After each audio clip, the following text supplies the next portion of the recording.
BNP chairperson Begum Khaleda জিয়ার চিকিৎসায় এবার যুক্ত হলেন যুক্তরাজ্য থেকে আসা বিশেষজ্ঞ চিকিৎসক। বুধবার বেলা 10:30টার পরে ডক্টর রিচার্ড বিলি পৌঁছান এভার কেয়ার হাসপাতালে। বিকেলে পৌঁছানোর কথা রয়েছে চীনের বিশেষজ্ঞ চিকিৎসকদের আরেকটি দলের। এদিকে হাসপাতালের সামনে 2 প্লাটুন বিজিবি মোতায়েন করা হয়েছে। রুদ্র রফিককে সাথে নিয়ে আরও জানাচ্ছেন আব্দুর রহিম। দেশি বিদেশি চিকিৎসকদের সম্মিলিত প্রচেষ্টায় সুস্থ হবেন বেগম জিয়া, এ আশায় বুক বেঁধেছেন সবাই। এরই মাঝে বুধবার সকাল 10টার দিকে হজরত শাহজালাল আন্তর্জাতিক বিমানবন্দরে নামেন যুক্তরাজ্য থেকে আসা চিকিৎসক দল ডক্টর রিচার্ড বিলি। পরে বেলা 11:30টার দিকে এভার কেয়ার হাসপাতালে পৌঁছান তিনি। বিএনপি চেয়ারপারসন বেগম জিয়ার চিকিৎসায় অংশ নিতে বিকেলে দেশে আসার কথা রয়েছে চীনের বিশেষজ্ঞ চিকিৎসকদের আরেকটি দলের।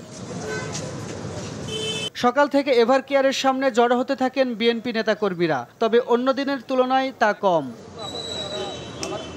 হাসপাতালের সামনে নিরাপত্তা নিশ্চিত করতে বিজিবি, পুলিশ, র্যাব ও আর্ম পুলিশের সদস্যদের দায়িত্ব পালন করতে দেখা যায়। হাসপাতালের ভেতরে পিজিআর এবং এসএসএফ সদস্যরা সাবেক 3বারের প্রধানমন্ত্রীর নিরাপত্তা নিশ্চিতে দায়িত্ব পালন করছেন।